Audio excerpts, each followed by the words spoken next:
Good afternoon. It is July 22nd. We're here for a Planning, Housing, and Parks Committee meeting. I'm here with my colleague, Councilmember Fanny Gonzalez. I believe we are going to be joined virtually by Councilmember Jawando at some point, and we also are joined by Councilmember Lukey, and I believe Councilmember Balcom is going to join us after the Transportation and Environment Committee for one of the items that we have coming up on the agenda. We have 3 items on our agenda today. The first is a work session on the growth tiers map, as well as attainable housing, a continuation of our conversation. And then item 3 is the zoning text amendment sponsored by Council Members Lukey and Balcom on agricultural and rural zones campground. With that, let me turn it over to Ms. Nadeau to walk us through the packet and take us through the growth tiers map that we have before us, and invite up our colleagues from the planning department, since this is a joint effort and a regular occurrence that we have before us. And we'll turn it over to you, Ms. Nadeau. Good afternoon, committee. So this is a proposed update to the 2012 growth tiers map to reflect some sewer category changes that have occurred since the original map, as well as to correct inaccuracies. This is based on SB 236, which was a state bill from 2012. The purpose of that act was to protect agriculture and control growth in rural areas, aimed at preserving the Chesapeake Bay. So the way the growth tiers work is there's 4 different tiers, so tier 1 is areas currently served by sewage systems. Tier 2 is planned to be served by sewer systems. 3 is not planned to be served, such as large lot development in rural villages. And then tier 4 are your preservation areas. A quick note here that while the growth tiers map does reflect those sewer category changes, that's how it's designed, the focus is on subdivision. So subdivision on septic and where it's going to be allowed, particularly in tier 4. And so jumping down a bit, we have with us here planning and DEP, who worked closely together on this proposed updated map. They also worked with the Maryland Department of Planning, who's given their tentative approval of the changes that are proposed here. So the way that these maps get updated, when the SRA was approved in 2012, it specifically said that this can be amended by doing another SRA. Because there isn't any actual text change here, what council staff is proposing is that we do this change via resolution, which was included in your packet. So I have a PowerPoint here.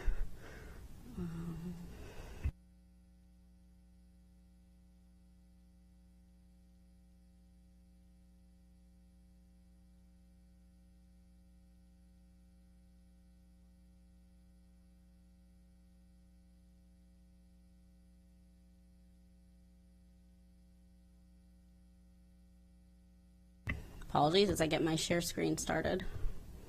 So here is a picture of the current map and the proposed map. I know unless you squint and look in closely, it might be hard to see the changes. So here on slide 2, you see all the changes that are being made highlighted in red.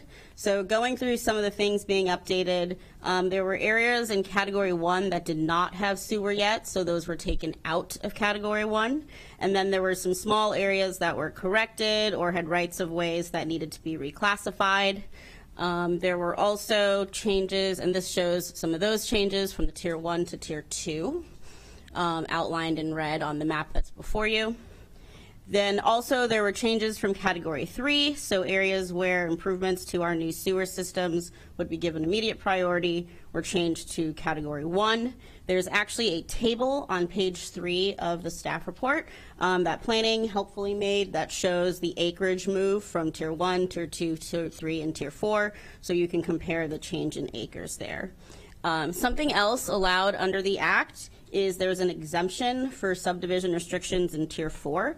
The intent of this exemption was the state recognizing that in some jurisdictions there's already requirements to make sure that residential subdivisions on septic are limited. The county was granted that exemption in 2012, and MDP has said that we, based on this new map, can continue to have that exemption, and that is what this last map shows you. And that is it for the growth tiers map, unless there's anything from planning or DEP. Anything to add? Okay. All right, just important to note what this is and what this isn't. This is procedural in nature, and this is something that we have to do, and this updates and make sure that we're in compliance with state law. It's really more of that than implementation of new policy or major policy changes. It's really the implementation of existing policy and making sure that the map reflects that. So I just want to make sure everybody understands that. It sounds like more of a robust undertaking. Sometimes the most comprehensive sounding things at the council are the least substantive from a policy standpoint, and the most mundane sounding things are the most comprehensive and significant from a policy standpoint, and this is certainly an example of that. So with that, without objection, we will approve and move forward on this. And we will move on to our next item on the agenda, which is a continuation of our 3 work sessions before the Planning, Housing, and Parks Committee on attainable housing strategies. So thank you for joining us. We appreciate it. This is the 3rd conversation that we've had on the attainable housing strategies. As a reminder, in March 2021, the Council requested the Planning Department undertake an effort to consider any zoning changes related to attainable housing or missing middle housing. Over 3 years of those efforts have led to a series of recommendations. I'll remind everybody, as I have at each session, that there is no legislation that is before this committee or before the council as a body at this time, but we are reviewing and thoughtfully going through each of the areas that the planning board has made recommendations on these items. Today we are going to look at the large scale and other recommendations of the study, and then ultimately we'll decide how to move forward. With that, let me turn it over to Ms. Dunn and Ms. Nadeau and council staff, and then we can turn it over to the planning board chair and the planning department staff to walk us through these recommendations. Good afternoon. Thank you. So that was a great teeing up that the chair has just provided. We have already had a work session that brought to the committee and to the public the council staff's review of the small and medium scale attainable housing recommendations, with the idea being to review them and to raise any questions or thoughts for any further evaluation prior to the fall, when there'll be further listening sessions and further work on these recommendations and elements of attainable housing. And what we're going to cover today is that large scale recommendations for attainable housing and other recommendations that are contained in the study. If you look at the staff report, starting on the 2nd page are the large-scale recommendations. And large-scale attainable housing development includes 4 or more story mixed-use live-work buildings, what they call stacked flats, and small apartment buildings. And the Planning Board has proposed both short-term and long-term recommendations to increase housing production. In the short term, the board recommends using a master plan process to identify opportunities to rezone properties along our growth corridors for this higher intensity residential development. And in the short term, the board also recommends revisions to our floating zones. Those are zones in the zoning code that allow a property owner to apply for a change in their zoning. So this would allow that type of change for large-scale attainable housing production. The master plan process, as we all know, each community in Montgomery County has a master plan which sets a vision for its future use, land use, zoning, transportation, schools, parks, libraries, and other facilities. Area master plans legally amend the general plan, which is currently for us Thrive Montgomery 2050, and it governs how the county approves, prioritizes, and regulates development. And the board recommends that as part of their short-term strategy, these large-scale attainable housing products could go through the master planning process. And as we all know, the planning board is the one who creates and transmits a master plan to the county council, and the council is responsible for adoption of every master plan. With that, I'll turn it to Ms. Nadeau. The second recommendation is use of the local map amendment process, our LMAs. As you know, an LMA is a rezoning for a specific piece of property. LMAs go to OZA, who provides a recommendation, and then it comes to the district council for final approval. So the planning board recommends adding new criteria to the LMA process for attainable housing, which will allow increased density. Right now, that means recommending allowing increased residential density near the growth corridors, and then also being able to use the full mapped residential density instead of requiring some level of commercial be provided. So council staff suggests the committee support this idea. Next up, this is called new corridor zones if you're looking at the Attainable Housing Strategies Plan. The planning board suggests working together with council staff to create form-based zones that can be recommended either via master plans or via local map amendments. So the way form-based zone works, well, rewinding slightly, the current zoning code is set up using Euclidean zones. And you'll notice this as you look at the zoning ordinance. Zones are based on the uses allowed in every zone. But a sort of hot new thing in zoning is form-based zones, which do zoning based on the building type and building structure. This is good for urban design. It's more pedestrian-friendly, allows mixed use. This would be a big change, so council staff suggests the committee support this idea and work with planning on the best way to incorporate this into our existing zoning code. Okay, if there are no questions, the next section of the Attainable Housing Study looks at additional recommendations, and the section we're going to cover now is currently there are two types of optional method development for our residential and our mixed-use zones, which are the moderately priced dwelling unit and cluster optional methods of development. The study recommends making modifications to these two optional methods of development in the rural residential, commercial residential, and employment zones, such that all of these zones would include a multiplex building type that would now be allowed. There's a table on the staff report on the third page showing you in which zones the cluster and the MPDU optional method are allowed. And then there's the asterisk denotes where under cluster development, townhouses are not currently allowed, and then the X denotes the optional method where townhouses are allowed, which, as you can see with MPDU optional method, we do allow townhouses in almost all of our zones currently. So the idea that the board is recommending to now add this multiplex structure type is not a huge change from what we already have. We allow townhouses. It's a more dense type of housing, vertically attached, but this would now mean to have modest structures that are vertically and horizontally attached. There are a couple just slight changes related to this. For the RE2C, RE1, and R200 zones under the cluster option, as the chart showed, they don't currently allow a duplex or townhouse, but in those same zones, if you did MPDU rather than cluster optional method, you would be allowed those structure types.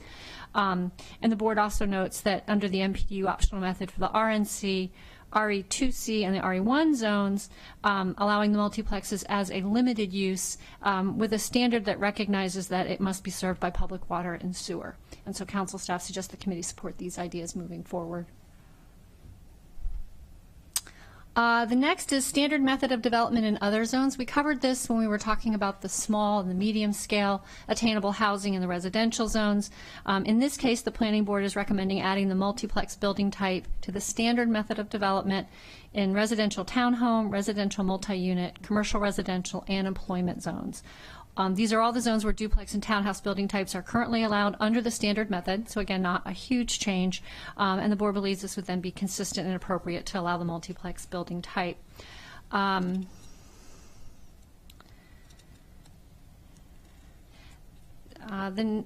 There really isn't a big change here, given these zones are more intensive. There we do see different types of housing, so the addition of this extra building structure type is not huge. And again, there might be standards that would have to go with it in the zoning code, just like as we discussed for the residential and the rural residential zones.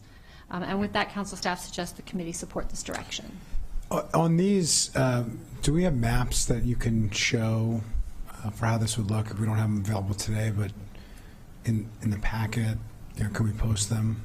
We do not have them today, but we can have them up in short order. We can send them to council staff to post with the packet. Okay, I think that would be great to be able to post them so people can understand what this actually means, what this looks like, where these zones are, because I don't think most people would be able to identify that who are following along. Yeah, we can easily get that together. Thank you. Thank you. And maybe as you continue to do the work on the frequently asked questions sheet, there'd be a link of some sort to a place on the website that has the maps that shows what would be allowed where based on what you're recommending. Right. What I'm envisioning, but tell me if this is wrong, would be to do a couple different 3 maps, one for small scale, one for medium scale, one for large scale, identifying the zones in which they'd be allowed, and maybe denoting whether it's optional method or standard method for people. I think that'd be helpful. And just note, that's under what the planning board is recommending. The council Yes. has not Yeah. introduced anything and doesn't have anything before us. But I think it's helpful as a starting point for people to understand, what is being recommended, what it actually would mean. Right. A visual representation of these Exactly. recommendations. Okay. Great. With that, I'm going to turn it back to Ms. Nadeau to cover the site plan information. So the recommendations for this include a requirement for site plan approval. This will ensure a public process for reviewing and approving applications, and then it also allows technical staff from multiple agencies to weigh in. Many of these projects will be small, creating fewer than 20 units, which is the threshold for site plan approval. So the board recommends allowing an administrative level of approval. If you're doing less than 20 dwelling units, this would mean that the director could approve the plan. This would also shorten the overall review process and reduce unnecessary hearings for applicants. And council staff suggests that committee support this modified process for projects constructing fewer than 20 units. Somewhat similar, next we're on the section about subdivision. So subdivision is in Chapter 50. I do want to note here for the committee that amendments to Chapter 50, we've been talking a lot about a ZTA if the council wants to adopt this. Chapter 50 would actually be an SRA, which is a separate legislative tool. So that's where any of these subdivision changes would need to go. So there's basically 3 levels of applications with subdivision. There's a preliminary plan, an administrative subdivision plan, and then a minor subdivision. And the difference is the amount of time each one takes, whether it's the board or the director who reviews, and some of the application requirements.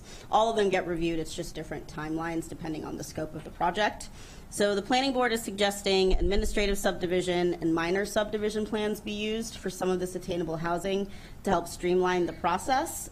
First suggestion is a new administrative subdivision plan for lots of up to 19 dwelling units, so in those duplexes or multiplex building types, and the zones we've been discussing, 200, 90, 60, and 40. And council staff suggests the committee support that idea. Next would be the minor subdivision process for applications where the subdivision is limited in size to only one pre-recorded lot. The reason here is the existing lot has already been platted, it's been approved for a detached house, so some of the requirements related to stormwater and utility, forest conservation, those things can get resolved through the record plat or building permit. So council staff suggests that committee support this idea as well. And then a unique one here, the planning board also recommends allowing the creation of lots without frontage for certain attainable housing. Usually a lot without frontage has to go through different hurdles for planning board approval for good reason. But in this case, with attainable housing, there might be instances where you want some of the units to face the street while others face the rear, and that allows you to put more housing on that lot. So the recommendation is a new either administrative subdivision or minor subdivision plan if certain conditions are met, including for the standard method, if the utility easements on the final plats, or if the building site itself has frontage. And council staff suggests the committee support this idea and would, of course, work with planning on how that would be drafted. So just a couple questions here. I mean, there's a lot here. Just to be very clear, there's a reason why we set it up the way that we did, and why I suggest that the committee, go through these one item by one before we even had legislation before us, because there's a lot here. On the SRA piece, the need for an SRA, when it comes to large scale, are there other aspects from small and medium that would require an SRA in subdivision? Not from my review, but I will defer to planning in case there's something I'm not thinking of. Sure. Ben Berbert with Montgomery Planning. A lot of what we're actually discussing now is no longer large scale. This actually is the implementation of small and medium scale. For example, that administrative site plan and subdivision we're talking about for the fewer than 19 units, we expect that would really only come up during the attainable housing optional method, which was our medium scale recommendation. And the new minor that was just proposed, we really think is only going to be a small scale recommendation for that one existing lot that wants to do a duplex or triplex and for ownership reasons create a new lot line in the middle. So these are actually very specifically small and medium scale mostly. I think our large scale recommendations are going to generate projects large enough that they would require full preliminary and site plan, and we're not actually recommending streamlining those larger projects. Because by definition, we'll have more than 20. Okay. Okay. So in order to allow for the change in subdivision, which will be required in some but not most of small scale, you would still need an SRA. I mean, technically you could do the small scale without these changes, but it would make for a very cumbersome process that we just felt is unnecessarily cumbersome for the proposal. And so our recommendation is to make these subdivision changes to help the small scale and the medium scale recommendations move forward more easily. But unless I'm missing, it would only make for a cumbersome process in a limited number of circumstances where you want to change the property line, for instance, or you need some type of subdivision change. I mean, overwhelmingly, when people think of missing middle housing or the attainable housing strategies, what they're thinking of is a duplex or a triplex in what has traditionally been a single-family neighborhood. Same setback, same lot line, same height, standards, same property line. That wouldn't require a subdivision. It wouldn't require a subdivision if there wanted to be one owner that owned all of the units in the duplex or triplex building. From what we've heard from the building community, and what I would say is no different than like a townhouse development now, you end up wanting to put each unit on its own lot so that you can sell them fee simple. And so you can buy half of a duplex unit and someone else can buy the other half. And to do that, you either need to set up a condo regime, which is really onerous for 2 or 3 units, or you just subdivide the property so that instead of one 6,000 square foot lot, you have 2 3,000 square foot lots, a duplex unit on each one of them. It's still the same 6,000 square foot footprint with one structure on it. Allowing the subdivision creates more opportunities for actual ownership rather than making them rental units. So you need a subdivision for that. I get it. Right. Okay. It's done? Yeah, I was just going to clarify. So the SRA itself is us changing the code to allow either an easier process for some of these units or not. So the what Ms. Ndu is getting at is while we'll be working through the fall on whether there are changes that would require a ZTA. There'll also be work going on to see if there are changes that require the SRA. And again, the committee would have full time to look at that and really get into the details of how many properties would this impact, what scale, what size, at what level, and at what level of review. And that's sort of what this is getting at. It's, I'm sorry that this was, we weren't more clear about it impacting different scales of attainable housing. We were following the study, which had categorized a large scale section, but then was getting into more details, and we didn't call out that some of these subdivision things really would relate to all of them. But we will make that more clear as we move forward. Thank you.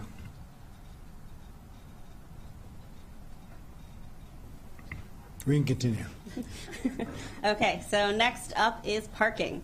So the planning board is recommending reduced parking requirements for attainable housing under both the standard and the optional methods. I know we say this a lot when we talk about reduced parking, but I just wanted to emphasize again that a parking reduction is not a prohibition on providing parking. It just means the code is not going to require it. The developer can, of course, provide as much parking as they believe the market needs. So the planning board has basically 3 tiers of reductions. There's no parking reduction, a 50% reduction, or a 75%. So the no parking reduction would be for duplexes and multiplexes in the R200 if it's standard method duplex where on-street parking is not available, or in the R90, R60, and R40 If it's a standard method, duplex, or multiplex outside the priority housing district, again, where on-street parking is not available. So in those instances, there would be no parking reduction. The 50% parking reduction for duplexes and multiplexes, in the R200, it would be standard method where on-street parking is available. And then in the R90, 60, and 40, if it's standard method outside the priority housing district and on-street parking is available, you're seeing a theme here. Next, the 200, 90, 60, and 40, standard method inside the priority housing district where on-street parking is not available. So that's where you get the 50%. And then the biggest reduction would be a 75% in the 90, 60, 40, and 200 zones, whether it's standard method for a duplex or multiplex, inside the priority housing district and where there is on-street parking available. So there is a table on page 7 of the staff report that shows by zone and then the different percentages. Really the factors are, is there street parking, yes or no, and then is it in the priority housing district, yes or no. So council staff suggests the committee generally support these ideas. Of course, there's a large parking section in the zoning ordinance, so we'd have to go through that and make sure everything still stays consistent and doesn't have any unanticipated effects. But otherwise, council staff generally suggests the committee support this idea. The planning board also recommends a list of other options to consider. There's lots of different ways to calculate parking. Some of those ideas are basing the amount of off-street parking on the width of the street frontage available. Another recommendation is allowing the parking to be based on overall parking. Generally, we require parking on-site, but this would allow the developer to count both on-site and off-site. Next is using the existing multifamily parking minimums, which are tied to the number of bedrooms. That's how the code is currently set up. Another idea is tandem parking. So that's when you have a driveway and there's one car in the front, one in the back. That, of course, means the car in front has to move, or the car in the rear would have to move for the car in front, but that is another option you could allow for some of these. And then lastly, modifying the zoning ordinance to allow on-street parking to count towards your required parking. Right now, commercial uses receive some of that credit, but residential do not. So of course, this is a lot of different ideas. So council staff suggests the committee support the consideration of additional ideas, and there also, of course, have to be a discussion of whether this would be in place of or in addition to the 50 and 75% parking reductions. The next section has to do with exemptions from preliminary and site plan conditions. So one issue that came up in creating this study and talking through these things was the impact that recommendations in here would have with respect to already approved preliminary and site plans that have a condition where it limits density and or a building type within a certain area for a project. The board recommends modifying chapters 50 and 59 to permit small-scale attainable housing regardless of the conditions of approval, limiting density and housing type. It says, according to the study, this would specifically target the creation of lots for the construction of duplexes or multiplexes under standard method development in the residential detached zones. And council staff suggestion just here is the committee support the general idea, but would also love to evaluate really what the extent of this issue would be. Can we get a mapping and get some numbers on what are the approvals? Are they along these priority housing areas? How many units would it affect? Is it a tiny problem or a medium scale? And let's look and see what that Yeah, I just want to talk about that involves. for a minute. How long do we think that it would take to obtain that information, to have it in a digestible format? I don't think it would take very long. We know where our preliminary and site plans are, and generally if there was a preliminary and site plan, it came with a condition limiting the density and unit type. So it shouldn't take terribly long time for us to pull together a map of where this is. Generally, the older communities in the down county don't have these sort of approvals on them, and this would not be an issue. I'm starting to think of like the 70s and later approvals in the more middle and upper part of the county, where we do have preliminary and site plan that will say this was a subdivision for 30 lots for 30 single-family detached homes. That would, in theory, not allow a duplex or multiplex to happen there. And I don't think we intend on this only applying to old neighborhoods and not newer ones. And so that's why we think the exemption needs to be in place. But we can definitely get an idea of how many lots where they are. That shouldn't take too long. Okay, great. Well, I don't think we need to wait on obtaining information. I think knowledge is power here, so let's get a handle on what we're talking about and what, if there is an exemption, what that exemption would entail and what the impact of that is going to be. I mean, that's, really, what we're talking about here. So if you can work on that and get back to us, I think having that information before we take up legislation, I think would be important. Good afternoon, Bilal Ali, Legislative Analyst, Central Staff. We'll be moving on to the other code and policy considerations, or page 8 of the packet. These were just other issues that planning staff has raised that may warrant further examination in order to maximize the effectiveness of the recommendations for attainable housing. Going through them one by one, the first is residential driveway standards. So current driveway standards for residential projects require a 10 to 20-foot driveway width. And an additional 5-foot wide flared apron at each end. Planning staff, for 3 reasons, recommend potentially reducing this or requiring a maximum of 10 feet. Those reasons are minimizing imperviousness, reducing conflicts with driveway aprons extending beyond the side lot line, and creating more room for the primary structure. So basically, council staff's reaction is, requiring a maximum seems like potentially a blunt tool, but certainly examining this issue in terms of what driveway widths would be appropriate to recommend or require, but really more broadly trying to understand the threats to imperviousness above and beyond other forms of development that could occur on these properties, and to really understanding whether this is a tool that would mitigate those threats to increasing imperviousness. So let's basically understand the problem and make sure that this is a prescription that resolves that, and that problem is unique to attainable housing. And so, based on discussions with DPS staff, it just seems like a 10-foot maximum could be very small, and particularly if there are other concerns about parking generally. So basically, consistent with what planning staff recommend, council staff do think that this is worth examining further, but maybe as stated, the maximum recommendation of 10 feet, that's not considered.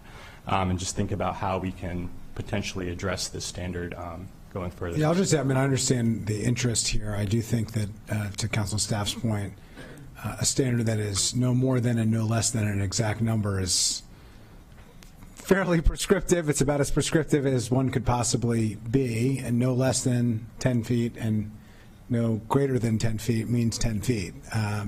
Which doesn't give a lot of flexibility, which tends to be what we ordinarily do. I think it would be helpful in the interest of information, like with the previous. Can we get the data from DPS on, what is the width? Like what are the actual numbers of the width of infill single-family homes? That would be the most comparable scenario currently. We can include, ADU applications. They're limited, but there are some. What do those driveway widths look like? Like right now, there's flexibility between 10 and 20 feet with the requirement of a 5-foot apron, so that you can essentially turn out of your driveway. That's the reason for it. Can we get the data on that? Yeah, we can absolutely follow up with the data with DPS, but it seemed like an easy data set to get. Those plans exist, and I would assume that, it would be easy to obtain. We can look into that. Okay. I don't know if there was a comment from planning or. No, I think in general, we would love the opportunity to also work with our DPS colleagues to figure out the right recommendation here, even if it's not a maximum, if there's a range. One thing I would like to point out is that since this is all infill development, especially in the R60 lots, you only have about 60 feet of frontage on a typical lot. So, whether the driveway is 10 feet or 12 feet versus 18 feet or 20 feet, and whether those flanges are 2 feet or 5 feet, has a very marked sort of impact on the ability to have a footprint, and we'd love to explore that more and come up with a recommendation that threads the needle as Sure, but I think what you're reflecting is a lack of flexibility. So if there isn't enough space based on that in order to do it, my sense would be the applicant would be the one that's dictating not going to 20 feet, not a standard that says no more than 10 and no less than 10, which means 10. So, I get the point that you're making. The impervious surface is obviously a concern that we all have. There's a balance of parking while moving away from the reliance on parking and the costs associated environmental impacts. But, the reality is that, people still do have cars. They still need to park them somewhere. And we have to, find these balances somewhere. And we generally move in the direction of flexibility, and certainly have been moving more and more in that direction. And it seems like no more than, the maximum and the minimum being the exact same number is the exact opposite of flexibility. So I just think it's something that would be helpful to have some data and to think through it and figure it out. I see representatives from DPS here and nodding, so they're going to help us with that data as well. But I think at this point there are a lot of questions that have been raised and suggestions. Planning has come forward with a number of recommendations. I think we need as much information as we can get in order to make the best path forward that we can, think through and then debate it and discuss it here at the council ultimately when we have something legislative before us. Great. Understood. Thank you. So moving on to the next subsection here, street tree and tree canopy.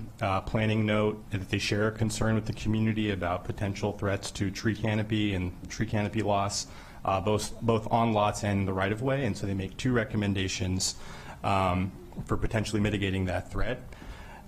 This raises the question, again, similar to the previous point about, what are those threats to tree canopy? And so maybe something that we can do as council staff is explore that and investigate that either quantitatively or qualitatively to speak to what those threats are and whether they're above and beyond other types of development that could occur. With respect to their recommendations, they're suggesting potentially examining the distance between on-center placement of street trees, and council staff agree exploring adding flexibility to that distance, a minimum distance of 50 feet, which is currently required. And one potential option is just allowing discretion for arborists based on their expertise and knowledge of the trees that be planted. And the second recommendation is to potentially reduce the open area requirement for planting large, healthy trees. So right now, the minimum open area requirement is 400 square feet. There's a question about whether it's possible to reduce that and still actually be able to plant a large tree.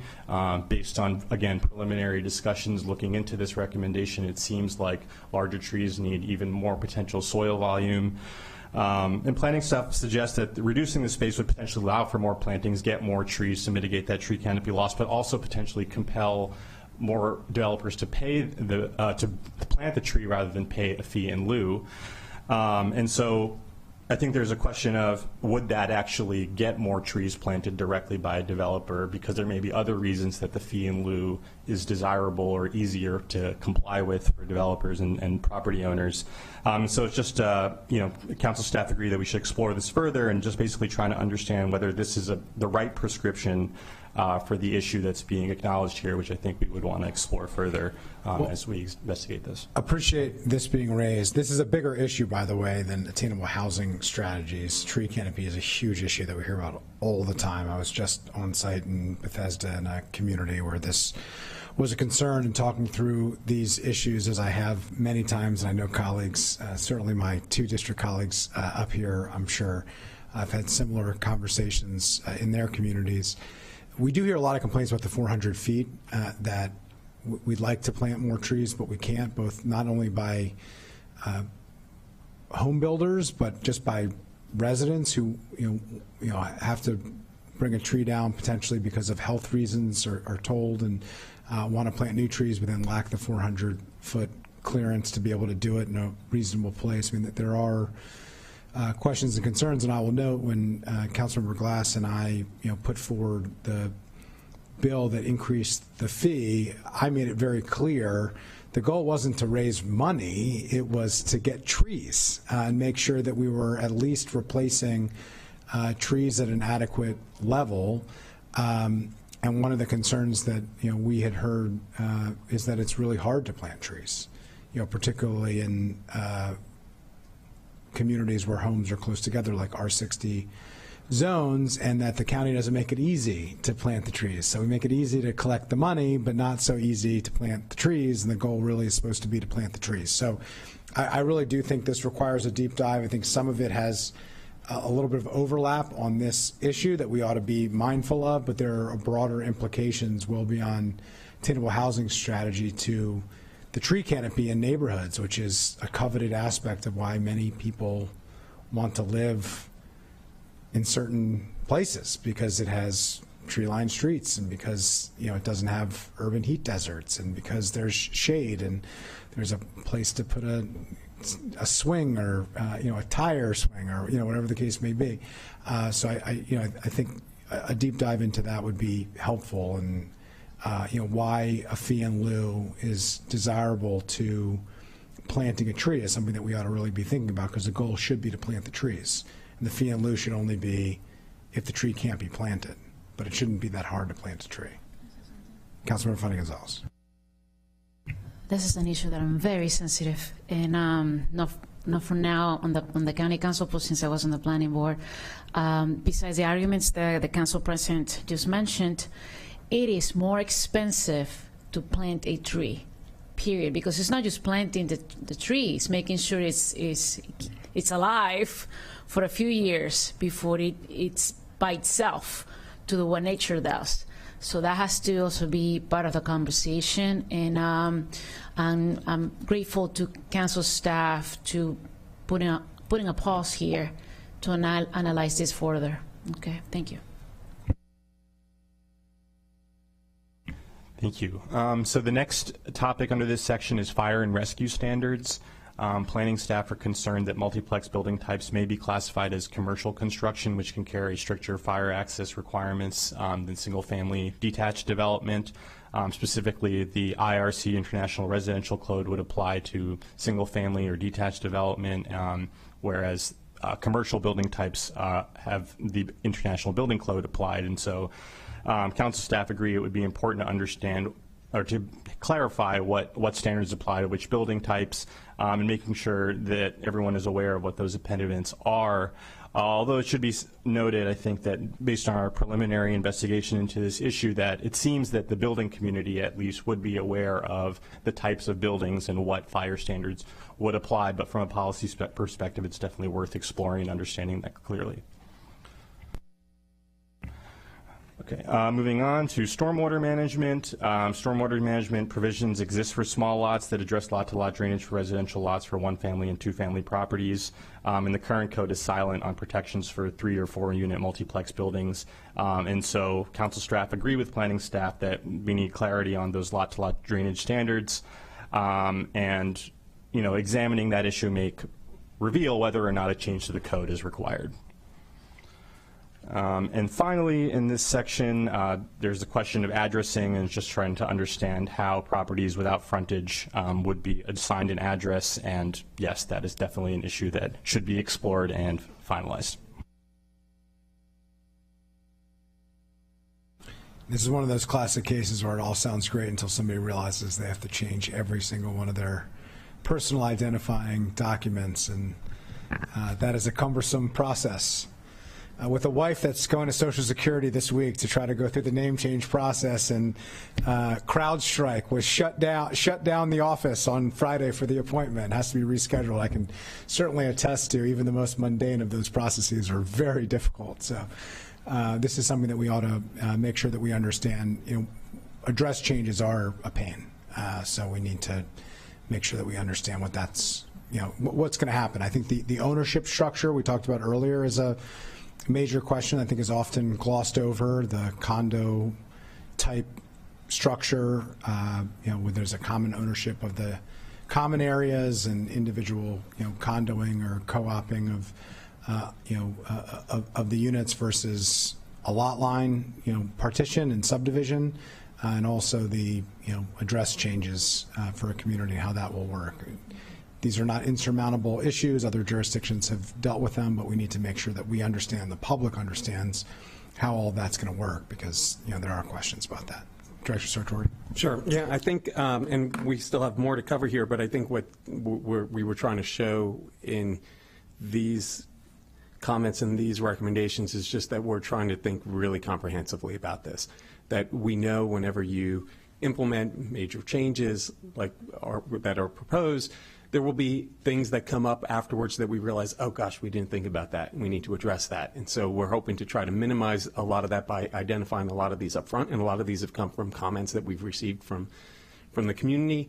And in some cases, we're not saying we have answers right now, we're saying we need to look into them. And in particular with that addressing one, what we're talking about there is if you've got existing homes on at 25, 27, 29 Main Street, and 27 decides to become a triplex, well, what are those addresses? Is it 27A, 27B, 27C? How do you address those 3 separate individual units now that you've got ones on either side already numbered? So, these are all things that we need to continue to look into as we move forward with this.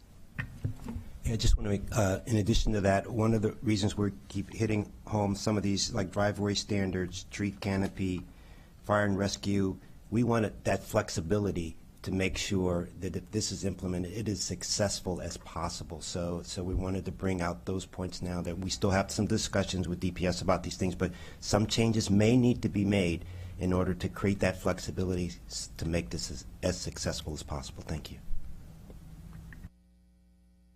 Great, let's continue. Good afternoon, Logan Anbinder, Legislative Analyst, Council Central Staff. The next section is regarding policies and programs that the Planning Board has identified that it believes would catalyze the development of the attainable housing types outlined in this study. This includes policies to incentivize individual owner-occupied conversions, of which 3 are outlined in this report, as well as community-level incentive programs, which are described as well. And the board does emphasize the importance of both interagency cooperation and involvement of private entities such as community organizations and nonprofits in developing and implementing these policies. For each of these policies below, council staff's recommendations are of course contingent upon the committee's support for the housing strategies outlined in the rest of the report. The 3 individual policies for individual owner-occupied conversions include first, property tax refunds. The board suggests a 50% property tax refund for duplex conversions, a 66% refund for triplex conversions, and a 75% refund for quadplex or apartment conversions. This refund would last for a duration of up to 10 years or as long as the original owner occupies the unit. And the structure would also apply to home buyers of the new units created by these conversions for the first 5 years of ownership. Council staff does recommend the committee request staff evaluate the impacts associated with these refunds, including recommended refund percentages, looking at those a little more closely. The second recommendation is the development of a conversion assistance toolkit that would be created through a countywide multi-agency team in order to streamline and illuminate the conversion process. This could include a detailed list of regulatory requirements, contact information for relevant officials, resources for conflict mitigation, guidance on bidding resources, and information on how to access incentive programs. Council staff does support the convening of such a body to develop a toolkit of this fashion. And then finally, in the individual owner-occupied policies section is the owner-occupied conversion loan fund. The Planning Board recommends exploring the establishment of a loan fund with a one-time capitalization of $5 million that could help homeowners overcome financial barriers inherent in multiplex conversions. The board suggests that loans from this fund could be capped at $25,000 and issued for a 5-year period with an interest-free first year. And council staff suggests the committee request further research into such a program, including research into similar programs in peer jurisdictions. Finally, moving more broadly, the board also recommends exploring incentives that would apply to communities that see the greatest degree of growth in attainable housing types. One such policy outlined below is an improvement grant program that would be accessible to all homeowners, including homeowners of single-family dwellings in the 3 areas with the highest number of attainable housing types built. Before going into the details, the board emphasizes the importance of equity considerations in the implementation of programs such as this, given that the areas with the most attainable housing growth are also likely to be affluent communities in which tear-down rebuilds currently occur. Such a grant in this case, the board recommends, could be $5 million, with grants capped at $10,000, and awards could be used for such improvements as stormwater mitigation, fire safety improvements, or energy efficiency upgrades. Council staff recommends further consideration and discussion of this program and notes that the targeted individual level incentive policies potentially have the opportunity to be more highly effective in encouraging individual conversions of the type outlined in this report. Yeah, I'll just note, as needs to be noted in a situation like this, this goes way beyond a zoning text amendment into other aspects of public policy. I will say, in the interest of being comprehensive, the planning board went pretty deeply into much broader policy considerations well beyond zoning. And so in the interest of transparency here, if we were going to take up something like that, it would be well beyond and well after we go through the zoning questions that are before us through a zoning text amendment or an SRA accompanying that zoning text amendment, or other aspects of functional plans in the corridors, and then this would have to be addressed in other ways through other legislative vehicles. I just want everybody to understand that we're not able to take up non-zoning related measures in a zoning measure, and so we have to bite this off one step at a time and one policy arena at a time. It's going to be a lot more policy issues, but we certainly can't do everything all at once, or else we're not going to be able to thoughtfully and methodically go through it. So I just wanted to note that these are all very thoughtful suggestions and recommendations for us to think about, but they are likely a second, third, or fourth step past the initial steps that we're going to have to begin to consider of what we're looking to accomplish, what we need to do in order to get there, how we address concerns that have been raised, and how we do it in a way that meets our other public policy goals related to not just housing, but economic, environmental, and equity considerations as well. Councilmember Funny-Gonzalez. I couldn't help to think, putting on my hat as the chair of the Economic Development Committee, as you guys were explaining this, I think, as the council president is saying, today we're talking about the zoning issue, but after that, we're going to talk about economic development and making sure that we are providing the incentives needed for people to actually do this. And I appreciate the ideas and the suggestions, because we do need to start thinking about that too as well. It's right now we're seeing the MAC mansions happening. How can we move people from the MAC mansions to duplexes and triplexes to really target the affordable housing crisis that we're dealing with, especially in places that are near transit? So looking forward to that conversation in the near future. Thank you. Yeah, and just to be clear, that there's a lot of things embedded here. Some are housing incentives and some are tax incentives. Yes.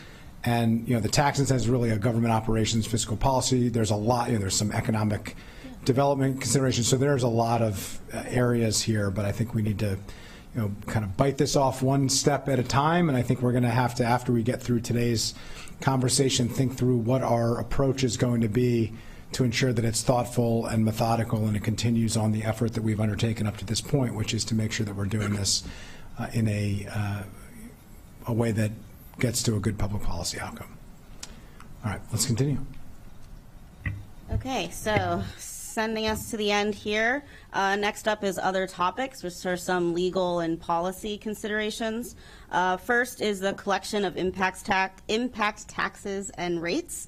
So as you know, the development impact taxes are set by the council. They're on new residential and commercial buildings, as well as commercial additions.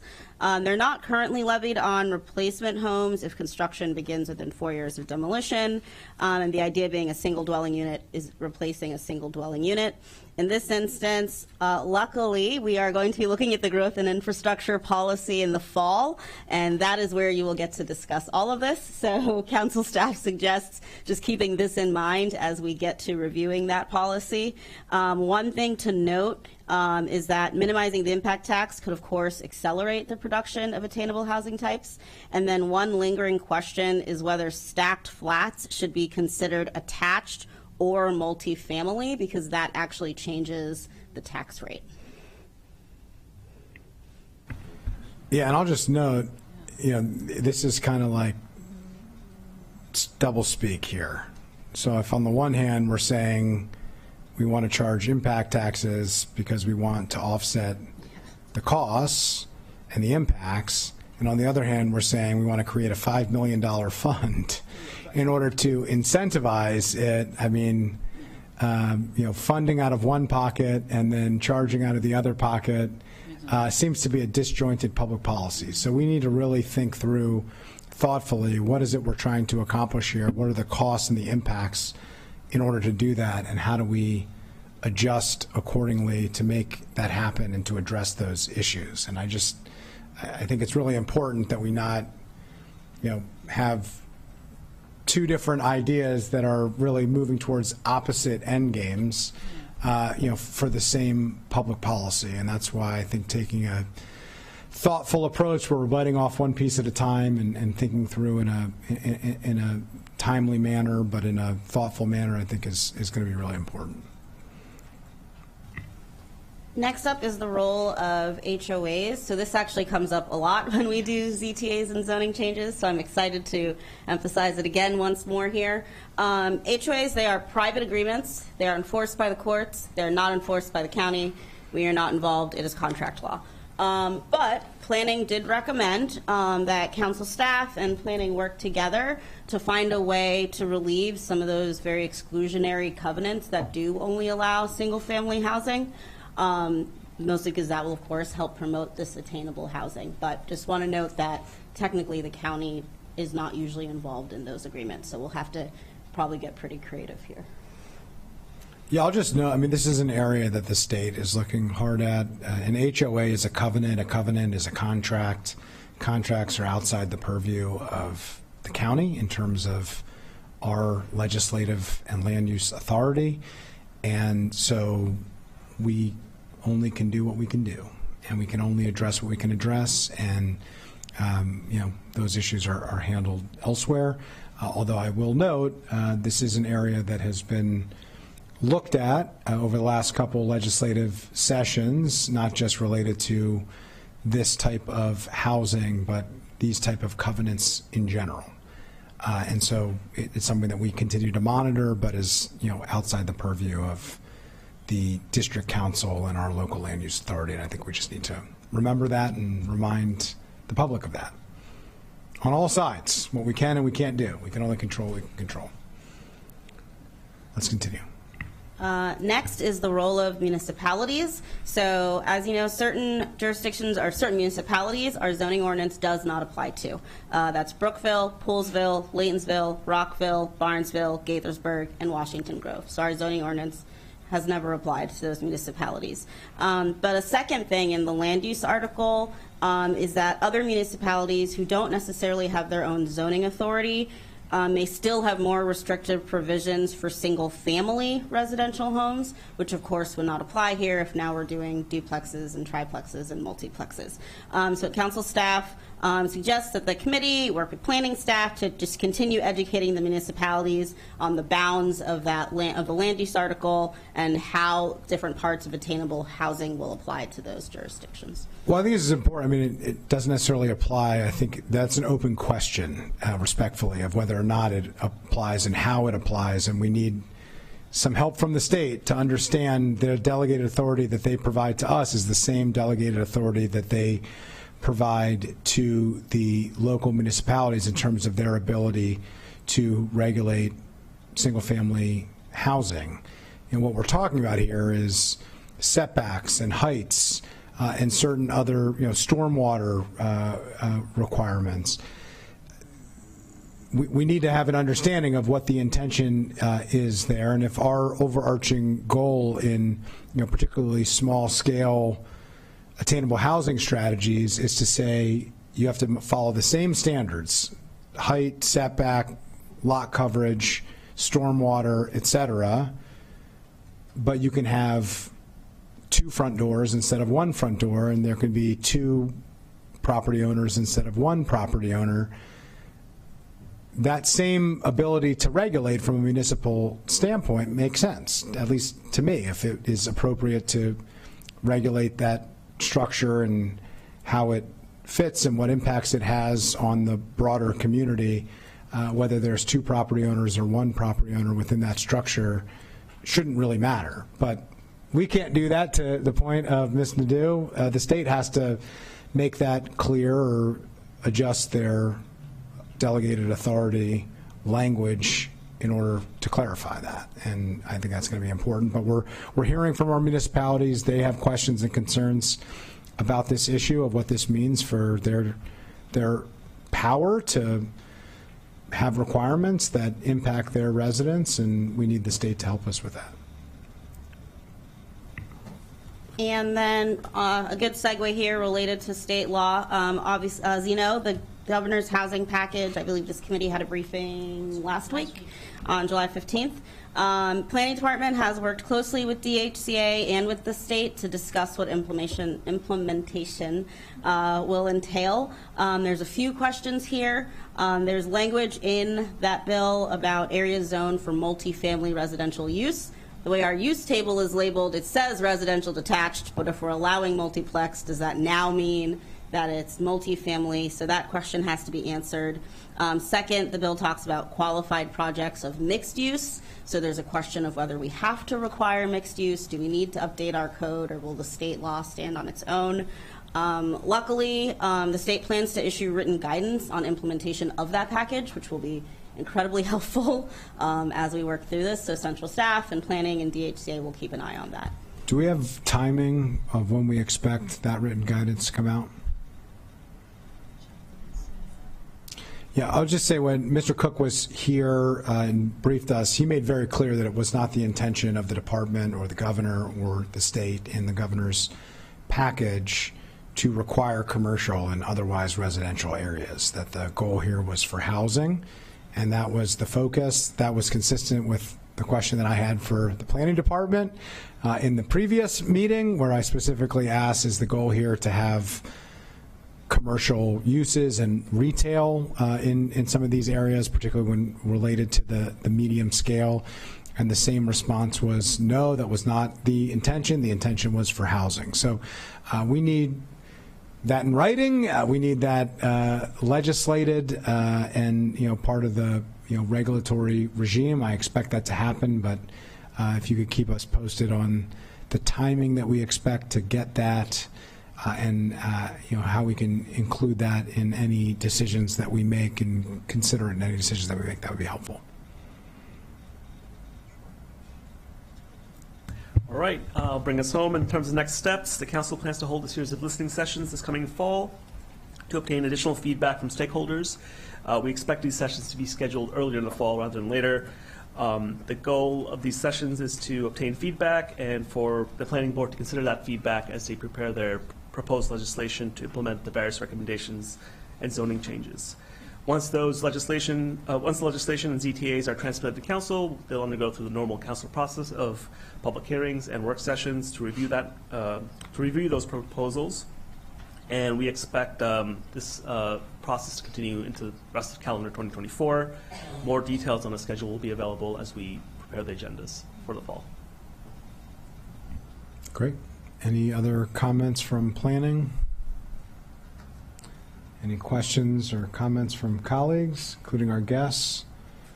Okay. Well, first of all, thank you. This was very helpful. There are a number of people here to listen in as well, and I'm sure tuning in as well. Obviously, there are a lot of impacts that we're talking about here. This is a major public policy that we are undertaking and talking about and considering.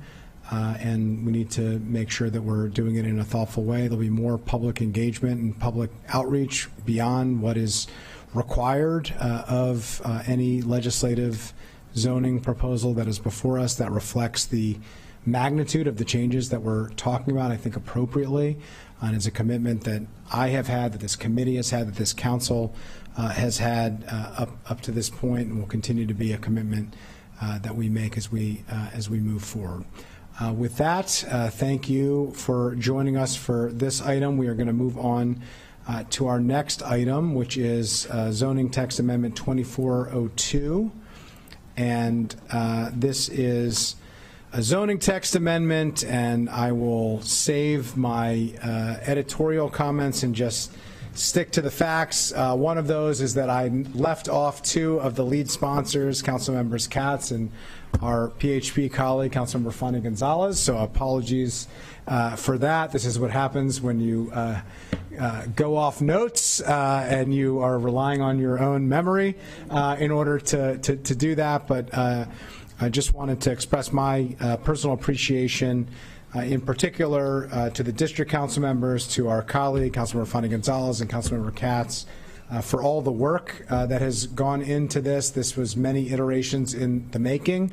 I understand that there are strong feelings on all sides of this issue, to say the least. I think colleagues and I have the black and blue marks to prove that. I want to thank planning and council staff in particular as well for all of your work and thoughtfulness, and the Office of Agriculture, who I know is here and represented. We're going to make our way through. Council staff has identified a number of questions and issues that we'll want to navigate through and work through. But with that, let me open it up to the lead sponsors if they have any introductory comments, and then we can dive into the packet itself. I wanted to dive in right away.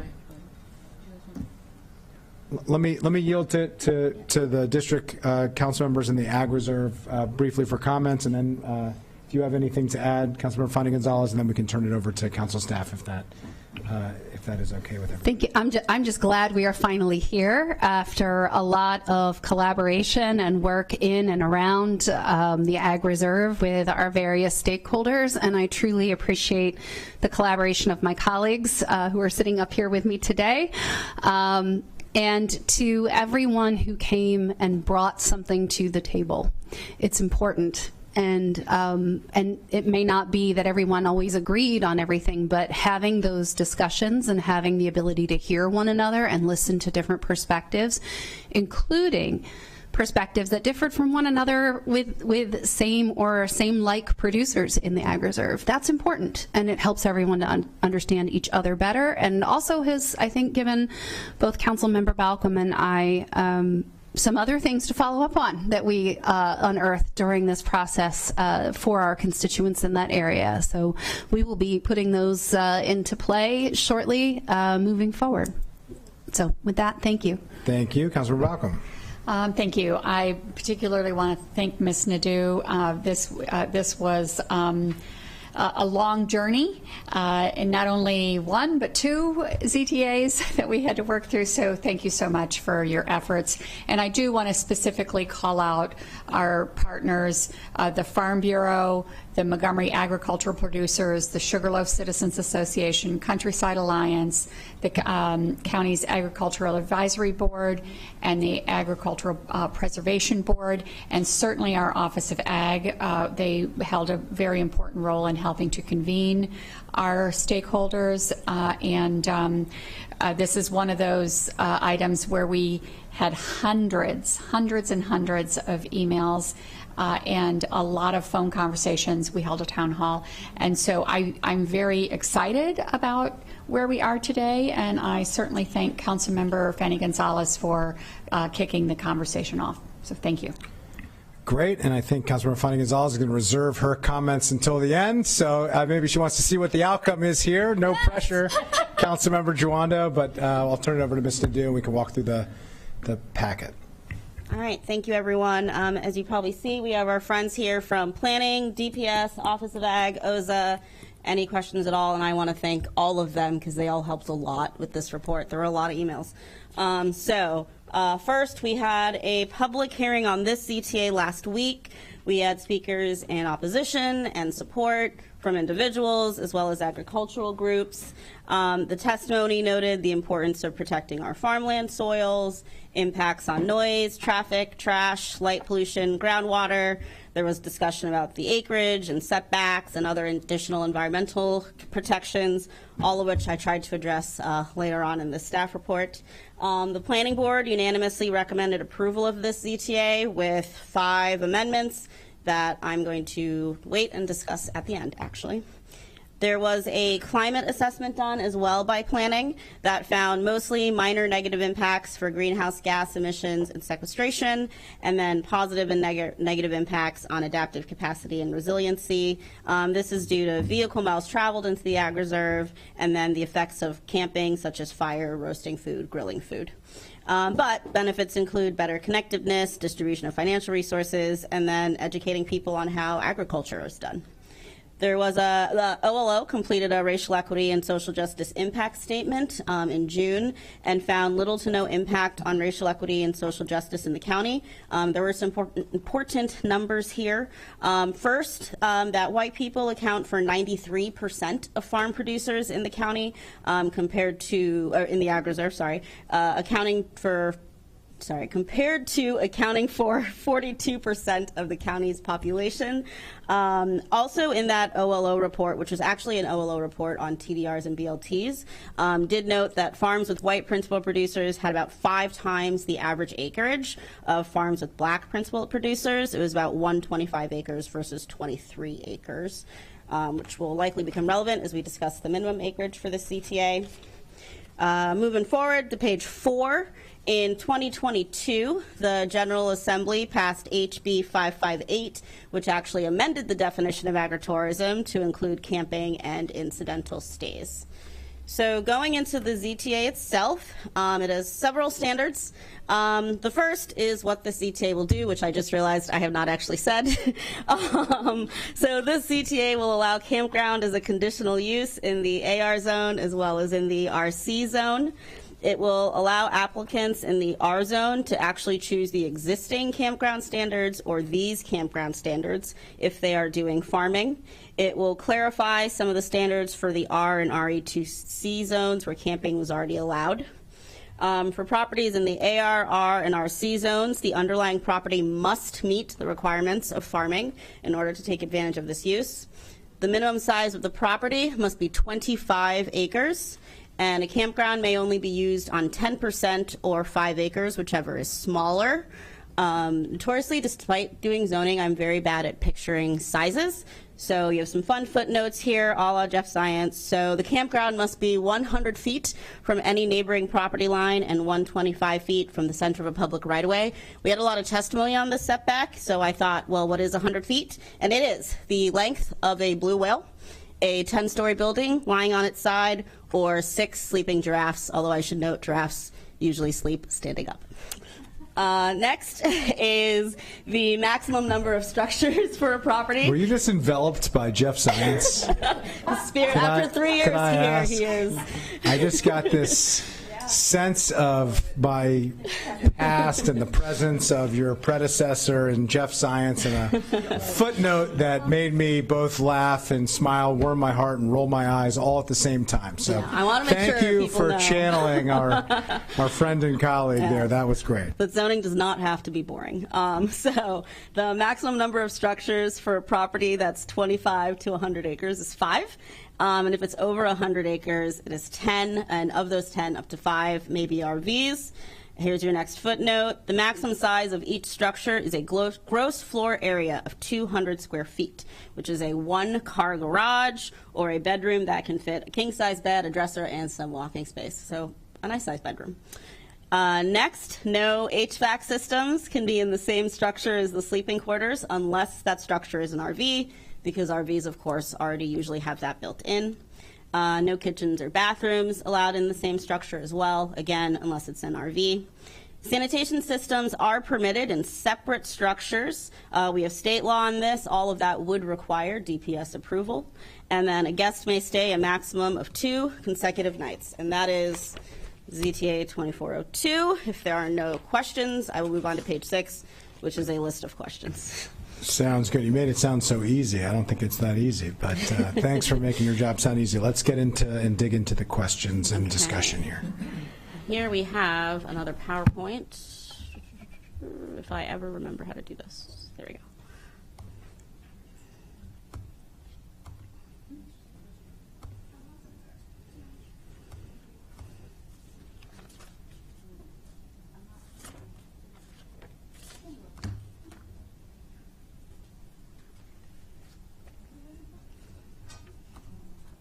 There we go. Okay, so often with ZTAs, it's hard to picture what we are all envisioning. So I have some of the different structures up here for you. So first, ZTA 2402 uses the terms tents, recreational vehicles, or removable structures. Removable structure is not a term in the code. There will be an amendment about that later. But the intent was a structure that's not permanently installed on the ground with concrete or with a lot of drilling. I will note this is separate from a temporary structure, which is a structure that can only be up for 180 days. Here in this photo, you see examples of what a tent or removable structure looks like. You see your classic tent. There's your 200 square feet. Actually, there's your king bed, a dresser, and some walking space. You see this one on the far left is directly on the ground, so that one would be allowed as well. Next up is a recreational vehicle. A recreational vehicle does actually have a definition in the zoning ordinance. It's a licensed and registered vehicle used for the leisure of the operator and guests, not used as an office. It includes motorhomes, travel trailers, campers, camping trailers, truck inserts, collapsible units, non-freight trailers, and then also transporting leisurely equipment. So here are some examples of some very different recreational vehicles. I know it's a wide variety of structure types, allows a lot of flexibility, but the main point here is that it is on wheels. Next up is structures that may not be permitted in the ZTA. I will say may because we will be getting to some amendments later. So these are all structures that you will see are on platforms, on decks. They're raised off the ground. In talking to DPS, the issue with these structures is they would require a building permit. That's because the building code, of course, has a lot of safety requirements. If you're going to do a raised platform or be on a hill like this bottom right one, then there has to be enough support for both the people in it and the structure itself. So I wanted to show these as question mark structures right now, which we'll see as we get to the end of this work session. Speaking of DPS, I do want to note a building permit is not required for a structure under 200 square feet, so that's why this matters. You would not normally need a building permit, but as soon as you're doing decks and stairs and platforms, now you're back in DPS's territory. And separate from the building permit, DPS might require electrical permits, sediment control permits, stormwater management permits, well and septic permits. There's lots of different permits. They're a very busy department.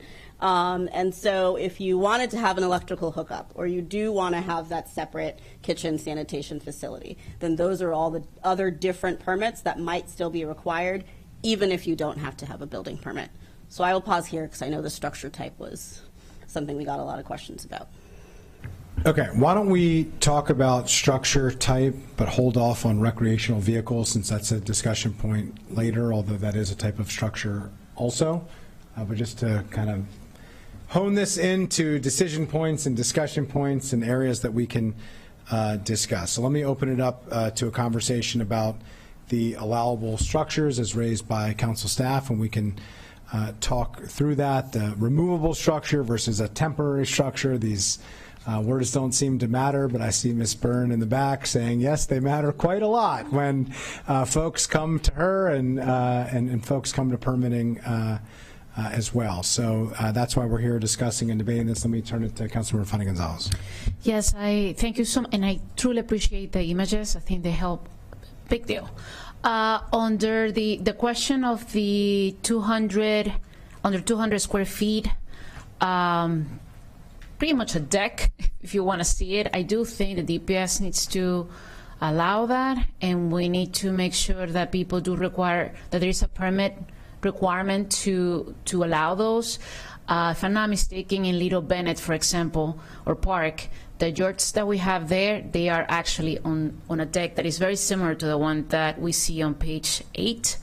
So I do think it should be through DPS to allow them if it's under 200 square feet. So there's two questions, threshold questions I think we need to decide here. One is what DPS will allow and what circumstances they will allow them. The other is whether or not DPS even has a role at all, because one of the questions related to the platform, and apparently how something gets drilled into the ground, or whether it's a stake or whether there's cement involved, what the type of materials that are used, that is a trigger to whether or not DPS is involved or not, and that is an implementation question, but it's also a policy question that is before us. So that really is the nature of the conversation that we need to have, is not only what are the structures that are allowed, what are allowed without a permit, and what are allowed by right. You can put a tent in your backyard and camp. I used to do that when I was a kid, very close to mom and dad. And you don't need to pull a permit in order to do that. But of course, that's a tent that had plastic stakes that went 3 inches into the ground, and certainly we don't want to burden permitting for that. There's a question of if you have metal stakes and they go a foot into the ground, you still don't need to have a permit. But if you have footers and you're putting concrete into the ground, that's a permanent structure, you would need to have a permit. And so we do need to have a discussion about that. What is our intention, and then what do we need to do in order to define the standards here to make sure that we're setting up a regulatory framework that reflects the policy goal. So what I would recommend is if you jump to page 11 of the staff report, there is some proposed language. This was actually to address the issue of the fact the removable structure is not defined. So both Planning Board and DPS had requested a sort of definition. One of the recommendations here at the top of page 11 is to not use the words removable structure, and instead to just specifically say what is allowed and what is not. So number 9 says, no sleeping accommodations may have permanent location on the ground, including the pouring of concrete, the drilling of holes in the ground, or raised platforms or decks. All sleeping accommodations must be made of a combination of materials that's easily transferable. So it sounds like from what Councilmember Fanny Gonzalez said that you would strike the or raised platforms or decks, but this is the section where you could sort of define what DPS should and should not allow. I think this is helpful. Let me turn it to the other lead sponsors and also just say I do think this is the area that we should address. I think removing that language, which can be interpreted however we want, and just putting it in clearly what is and what isn't allowed and what requires a permit and what doesn't, I think would be helpful. But I think we can massage this language to make sure that it actually addresses it, and we have all of the relevant folks in county government here that can help us to make sure that we have the language that reflects that. So let me turn it to Councilmember Balcom and then Councilmember Lukey. Sure, thank you. So without knowing anything about construction, I did envision that that raised platforms or decks would be allowed. So I think I agree with Councilmember Fanny Gonzalez. I was thinking, are you chair here or not? Spent the morning with her.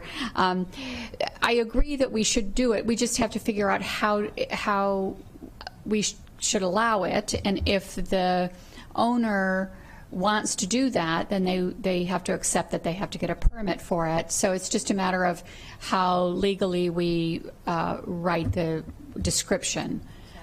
Yeah. Councilor Lukey. So I have a two-part thing. One, which is to deal with the raised platforms or decks piece so that we can address it in a way that makes sense. And I thank you. I greatly appreciate what you did here at the top of page 11. So thank you for that.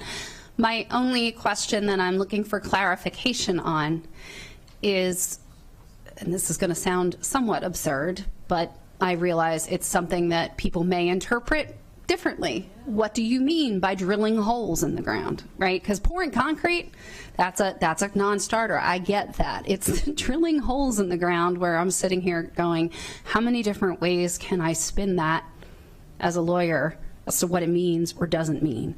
And when I'm thinking about a wooden post going into the ground that's not secured by concrete, it's removable to me. It is temporary, as opposed to, again, pouring concrete in a hole that you drilled in the ground is different, fundamentally different. And so I was wondering if you could speak to that, Ms. Nadeau, as to how that phrase came up in crafting what you've put here at the top of page 11. If I remember correctly, I know we've been working on this one for a while. The concern with the drilling of holes initially was about the preservation of the farmland. Right. So it might be a question of at what level or depth or amount of drilling can you no longer use that as farmland. One alternative would be to say the pouring of concrete or permanent foundations and just leave it at that. If DPS could confirm that there aren't instances where the post would be very, very deep.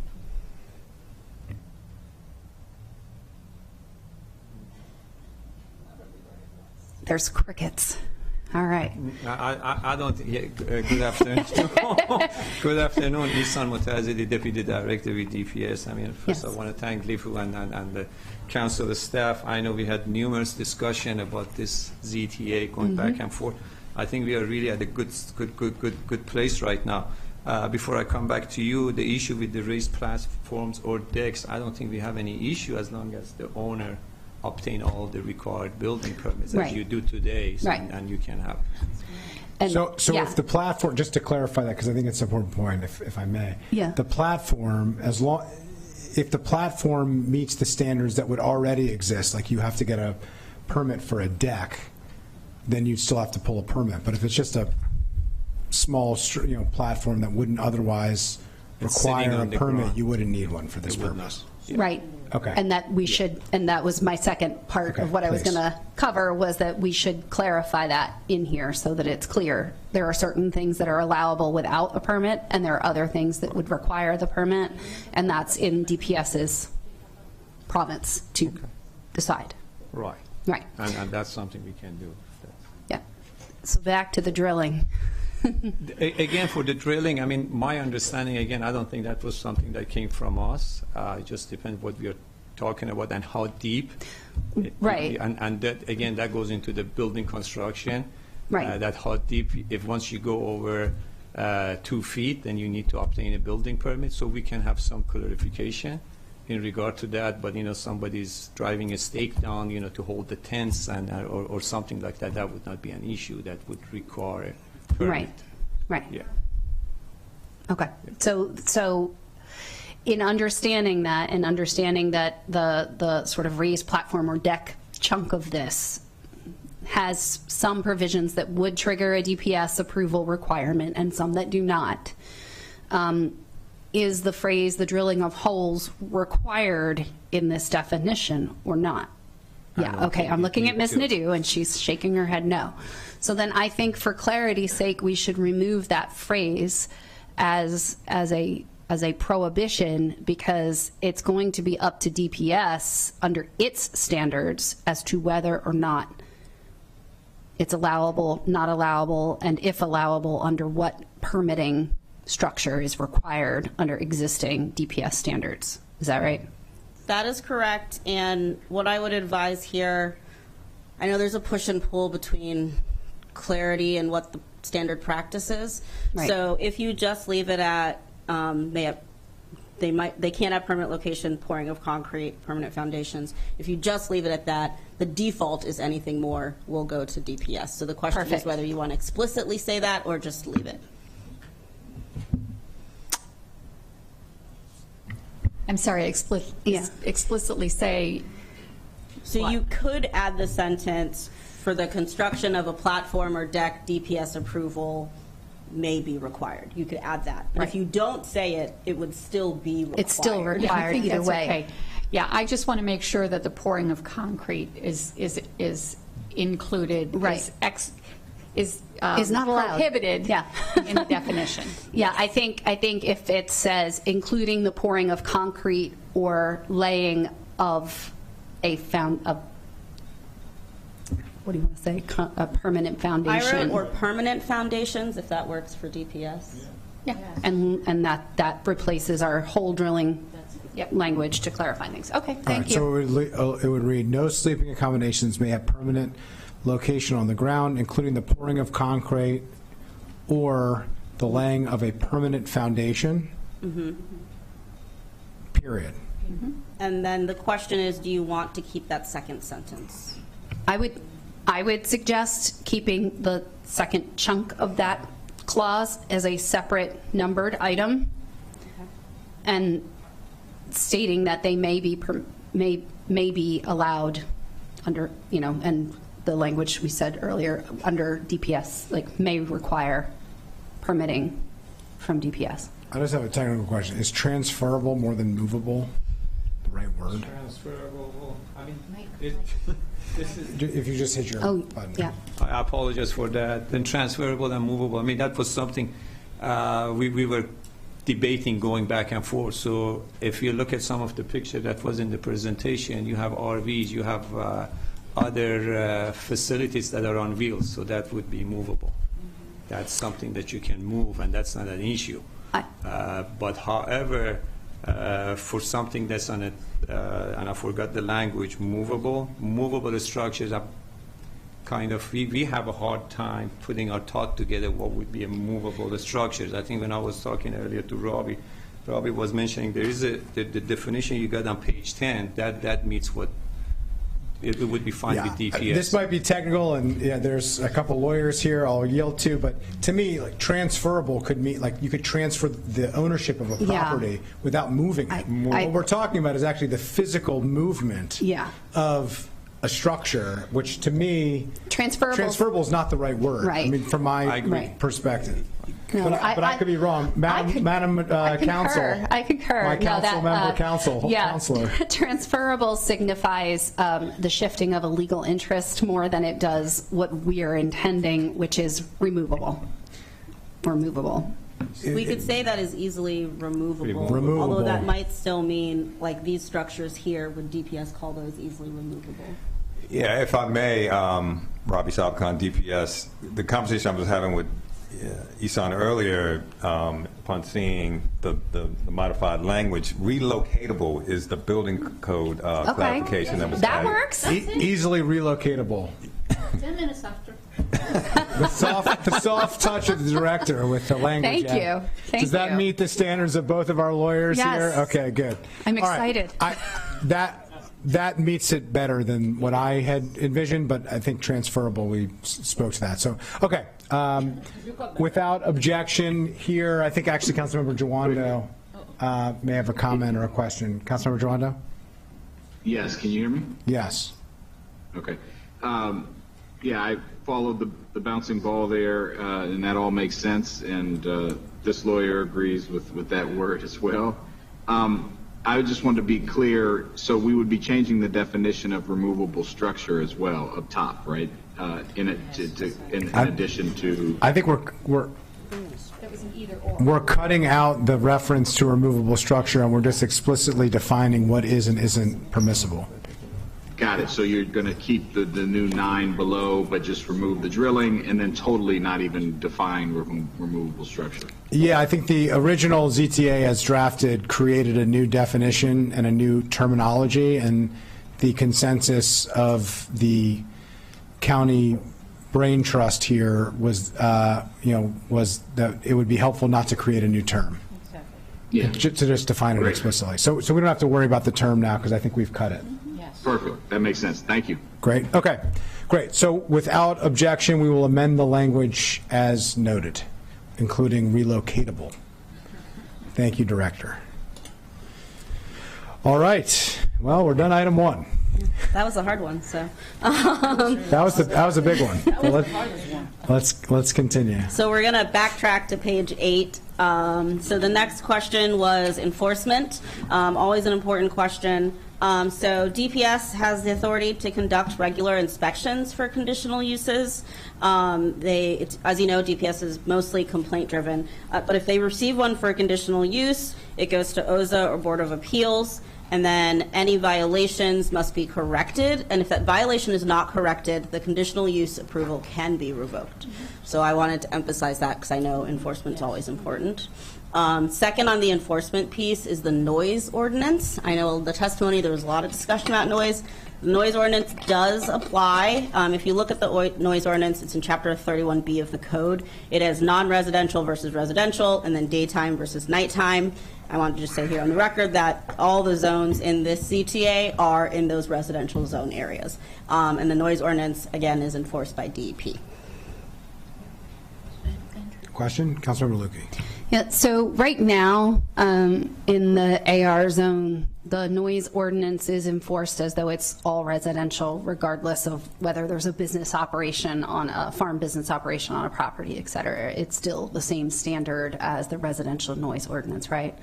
Okay, and so nothing in here would change that at all, right? Correct. Okay, thank you. Okay, sounds good. Let's continue. Next up, in drafting this, there was a question about whether the campsites have to be contiguous. This is, again, a place where the conditional use approval is important. Nothing in the ZTA says the different sites have to be contiguous, but the hearing examiner always has flexibility in the conditions that are approved, including perhaps the placing of those campsites, which I'm sure Office of Ag would be consulted on that as well. And specifically in the standards the hearing examiner looks at, one of them is the ability to supplement the requirements of the chapter with requirements necessary to protect nearby properties and the general neighborhood. And I wanted to note that I would actually not recommend requiring the sites be contiguous because there may be reasons such as forest conservation and road access and stormwater where you might want to spread them out a bit. Okay, without objection. Next is in the zoning ordinance, recreational vehicles are actually already allowed in these zones. So that raised the question of why the ZTA, which is always my favorite question. The reasoning is once you're doing an exchange of money for use of that RV, now it's a commercial use, and now it falls under zoning. So just wanted to flag that because there are already a lot of RV standards that talk about occupied, unoccupied, used as a home, but all of that doesn't matter if you're collecting money for people to stay there. And then next up is whether there is sufficient water and sewer infrastructure for this use. As noted, the ZTA, the sanitation facilities are separate from the sleeping quarters. And again, any sanitation facilities under state law, you need DPS approval to install them, alter them, use them. So a lot of our water sewer stuff is actually under state law. Then I will move to proposed planning board amendments. We've addressed the removable structure issue, so on to page 11. So right now in the ZTA, the maximum amount of site usable was 10% or 5 acres, whichever is less. Something that planning caught, thank you, is a weird number game here where the maximum acreage that you can use of your property increases at 50 acres, but you can't actually get any more campsites until you hit 100 acres. So to make it consistent, planning recommends reducing it to no more than 5% of the property or 5 acres, whichever is smaller. I'll admit, council staff had a little heartburn on this one because there's a little less room to use your campsites. But if you look at the campground section of the zoning ordinance, right now in the R and RE2C zones, you can have 15 campsites per acre, so there's still going to be plenty of room for these campsites. So council staff recommends agreeing with that amendment. All right, without objection. Next up is providing more flexibility in the number of nights. As written, a guest may stay a maximum of 2 consecutive nights, but since a lot of this is about the impact in the ag reserve, the most impactful part of this would actually probably be the setting up, the taking down, the cleanup, the driving in and out of vehicles. So you actually almost want to encourage slightly longer stays with fewer people coming in and out. And so the recommendation by planning here is 3 consecutive nights, which would also account for holiday weekends. Yes. Without objection. Next is prohibiting any kind of structure in stream buffers, floodplains, or forests. This is going back to the climate assessment, which was a minor negative impact. And also, a lot of these projects are pretty small, so they're not going to go through our regular forest conservation. In thinking through this one, council staff noted that there may be instances where then you're choosing between being by the forest or stream buffer or using more farmland, which is a concern. And then also people might want to camp near the forest because it's pretty. So an alternative here is to instead say no tents, recreational vehicles. Oh, this language will change now that we aren't using the term removal, or I think it's our sleep overnight accommodations, thank you, are permitted within a stream buffer or floodplain, and the cutting down of trees is prohibited, since my assumption is that is the important part of not being in forests, if planning agrees with that tweaking to their suggestion. Yeah, just wondering if we're differentiating between a forest tree and a tree.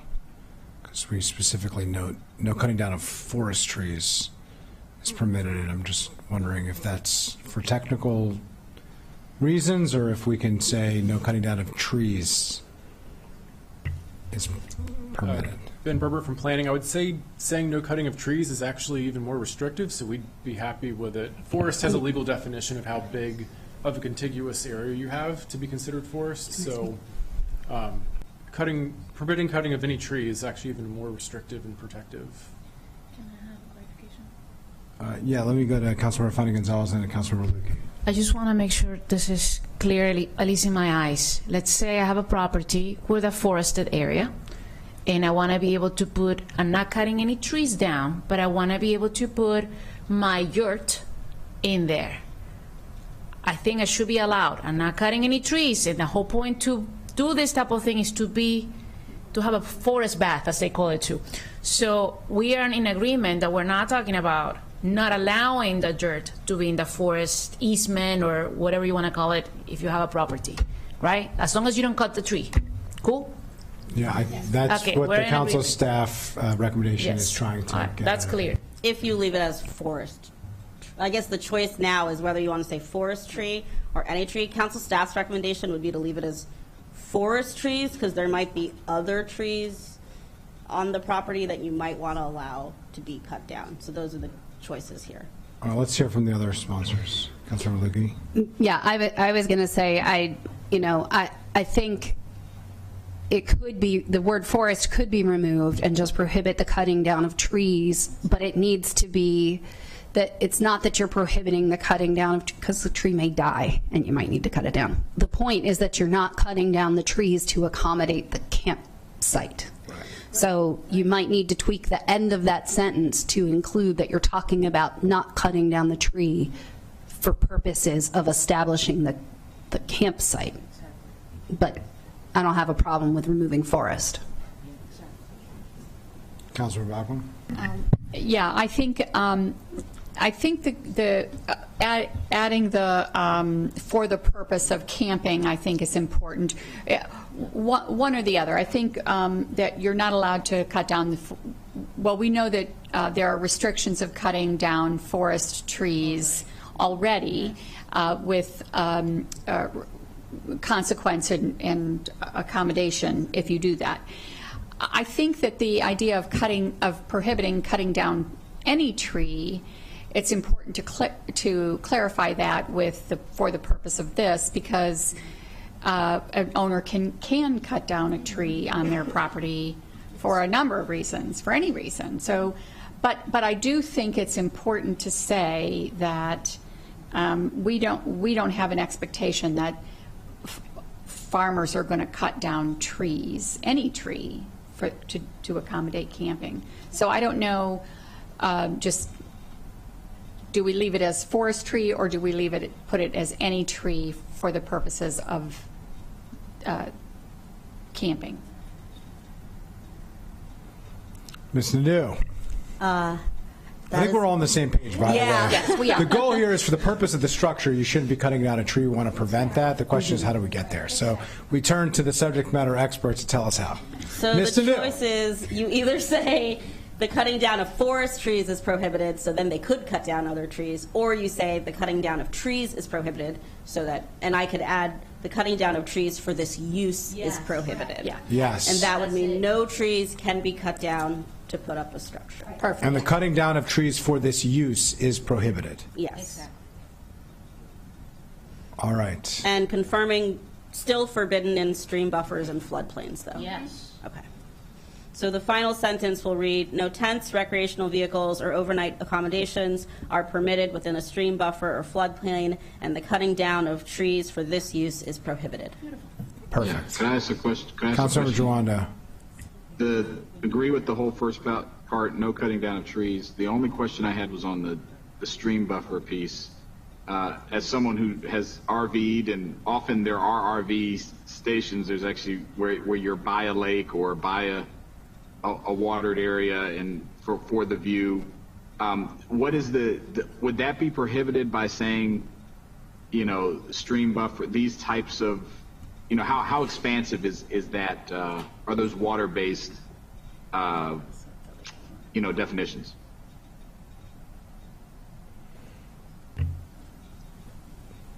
I don't hear anybody talking. Yeah, You can see them. trying to formulate my response here. So, Do you understand my question though? Like, could you be in a tent by the water? so the intent of the recommendation was many of these sites are not necessarily going to trigger forest conservation because of their size. If it were big enough to trigger forest conservation, we would put up, depending on the slopes and the size of the stream, 100-foot or more buffer where we would not want to have any clearing or have anything happen there. And so under normal county law, the answer would be no. You'd have to be at least 100 feet or more away from that stream edge to do anything, and that's standard development practice. Because a lot of these will not trigger forest conservation, the recommendation is how do we effectively enforce those requirements without it being a forest conservation plan, and that was where this standard that we came up with came from. I think it's a council decision policy whether you want to follow forest conservation guidance on these really small sites or allow something different. Well, I guess the question is, it's 5 giraffes away, right? 100 feet. I thought it was 6. Sorry, Councilmember Joanna, go ahead. Yeah, no, right. So yeah, I guess the answer to the question is that yes, but you'd have to be 100 feet away. Yes? Yeah, so yes. I don't know if you could hear that, but the answer was yes. The idea is you could park the recreational vehicle, 5 giraffes are 100 feet away. Of course, the giraffes would be sleeping, standing up, not lying down, but not, okay. But we also don't want to harm the giraffes either. Yeah, exactly. No giraffes were harmed in the making of this policy. So you could park your vehicle 100 feet away. You'd still have access to that view. You'd have to walk, the 100 feet to if you wanted to take a dip in the water, whatever the case may be. You couldn't park and station the RV for the 3-day stay within that 100 feet. We're getting nods here. I just want to make sure. Okay. Because it's not audibly being responded. I defer to the sponsors, but I just wanted to make sure I understood that. That makes sense, and thank you for explaining it. Great. Okay. Nods without objection. We are going to move forward with that collaboration amendment there. So thank you. Thank you. Okay, so the next amendment from the planning board is about the reporting requirement. So there's a reporting requirement in the ZTA that lists, I believe it's December 31st, 2026, to get a report from planning that's basically updating on the status of this application, and there were certain criteria. So planning board first requested the report date be pushed back to 2027, or once 5 applications have been applied for, and I believe in the staff report it had said 3 months after that 5th application, to make sure there's an adequate sample. Council staff agrees with this and actually recommends making it a bit more flexible, to say either December 31st, 2027, or once 5 applications have been applied for, whichever is sooner. The idea here is similar to the solar report we received recently. Sometimes it's nice to know that we're not getting any applications in case tweaks are made or in case their applicants have been having issues. So it'd be whichever is sooner, between the 5 applications or 2027. And then it would be, council staff actually recommends 6 months after that 5th application to give planning staff a little more time. Okay, without objection, 6 months. Planning staff will take the 3 months to make it an even better report. Next is, and this is apologies on my part, adding DPS to the list. I'm so sorry, of agencies that planning board should consult with when coming up with this report. OZA and Office of Ag were already in there. The expectation from council staff was that coordination and collaboration happens so frequently you don't even have to include it because it's just assumed. Thank you for the save. Lastly is the list of things that the planning board should include in the report. The planning board had recommended focusing on easy-to-measure data sets such as acreage and farmland loss, and less on the economic data. This is where council staff disagreed a little bit. The intent of this ZTA is to increase agritourism, so it would be really helpful to have some economic data. But of course, I can see that that's not always publicly available, so it might mean using surveys. It might mean working with other departments or agencies. I know Visit Montgomery collects a lot of this information. You could add them to the list. And so I'm not sure exactly what the language would be to make sure that there's some level of economic data that planning could provide. In the ZTA, it does say measurable impact, so we could, of course, also let planning say, we couldn't find this data or that data, and then council could work with how to obtain more information. And then lastly, another suggestion was noting farmland lost, and I just wanted to make sure we didn't say farmland lost because the structures are not permanent, so the land isn't lost. Like, the goal is to make sure we're not losing farmland.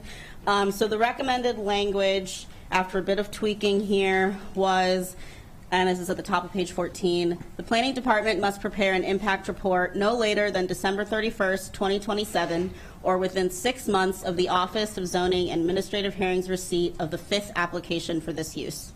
The report should include input from the Office of Agriculture, the Department of Permitting Service, and the Office of Zoning and Administrative Hearings. The report must include how many applications for this campground use have been applied for in the county, how many have been approved, the number and results of all inspections done by any department, the number of acres of agricultural land used for campground, the soil classification where this use has been located, and any economic data available related to this use, and any other data points the planning department finds useful or relevant. Councilmember Fanning-Gonzalez. This is great, and I agree with the staff. I do want to point out, and I don't think it should be part of the reporting, or maybe it should, I'm just going to put it out there. It would be great if the folks who are going to be actually implementing this, if they can, it could be a survey. I mean, in terms of collecting data for economic development, it would be great to know from people, but not a requirement. Some people do like to share, you know, the places that they visited, what kind of activities they did, because that's important information for us, especially for folks like Visit Montgomery, collecting, you know, what kind of things people are experiencing when they come to the ag reserve, for example, and see how we can enhance those activities if we have to. I just think that's important data, but I don't necessarily think it should be included here, or even when you said any economic data available. Maybe you can include as an example, but it shouldn't be, because when I go to a place and somebody in the host gives me a survey, I don't want to feel that I'm required to fill that out. I just want to feel that it's an option if I want to, so the host can improve the experience that they're giving to their customers. So that's food for thought, but maybe it shouldn't be here at all. Yeah, I would say, so I would say that it shouldn't be included here, but I do think that, you know, we started the discussion about agritourism, and we need to continue that discussion. And so I think that that is a really good example of what we need to do down the road. So for instance, I think January of 2028, we start looking at, after we receive the report, we start looking at, okay, how do we, what's the next step here? But I also think that a survey, not just on overnight camping, but on everything that we do in the ag reserve for agritourism, but you're right, that would be really valuable information to have. But shouldn't be here at all. No. Okay, well then I think we have a consensus, it seems. Something I can do is I can add those suggestions to the staff report for action, but not put them in the ZTA so that they're part of the record. Sounds good. All right, our final proposed amendment is a technical amendment from council staff, and that is striking sanitation facilities from 3510B2C7, since it's already mentioned in 3510B2C8, just so it's not redundant. It's a little cleanup. Sounds good, without objection. And that is your ZTA. All right. Yikes. It always seems impossible until it's done. A lot of the legwork happened before this meeting. Thank you again to colleagues, and thank you to council staff and DPS staff and planning staff and the Office of Agriculture and all of the external stakeholders who have weighed in considerably over the last 9 months, year of this effort and this work. Let me turn it to Councilmember Fontaine-Gonzalez. If you have any comments, and I'll turn it to any other colleagues, then we can wrap up. I am so excited. Maybe I should save it for the County Council full session. I will quickly just say that I'm very grateful to everybody who's in this room and all the people who participated. And I know he's going to hate me for this, but I want to give a shout out to Tommy. Yes, he's so shy. For all his work, and that's all I'm gonna say. And it took a lot to get us to where we are, but this is the democratic process. This is what it's all about, and we're evolving as a county, and this is proof of that. So, thank you. Thank you, Councilmember Malcolm. Just a very brief comment. I want to know who the designated survivor is, given all the power we have at the table today. I just want to thank you all for coming and all your hard work, and kudos to Craig and Aaron also for the work that they've done. Thank you. Councilmember Lukey? Yeah, no, I was just going to thank Aaron because he's not in the room. I see Craig and Tommy back here, but this work would have been impossible without coordinated efforts among everyone, and a lot of patience and a lot of back and forth between our teams and all of you. And so thank you for your incredible patience on this journey. Appreciate it. I'll thank and acknowledge Cindy Gibson as well on my team. We're not as involved as some of the other offices, but have been behind the scenes on this quite a bit, both as the committee chair of this committee and also as someone who represented a large swath of the agricultural reserve over the last 4 years, and have kept my feet in the water over there and still care very deeply about it since it's a county-wide and regional asset that we all should care very deeply about, and someone who, as we all are, is very invested and interested in how we do agritourism and how we grow an economy that is respectful of the important decisions that have been made previously, especially with respect to our smart growth decisions and our agricultural preservation decisions. So with that, very much appreciate everybody's work. All those in favor of approving the ZTA as amended and recommending it to the full council, raise your hand. That is unanimous, 3-0, with 2 lead sponsor onlookers enthusiastically supporting as well. And with that, colleagues, we are now adjourned.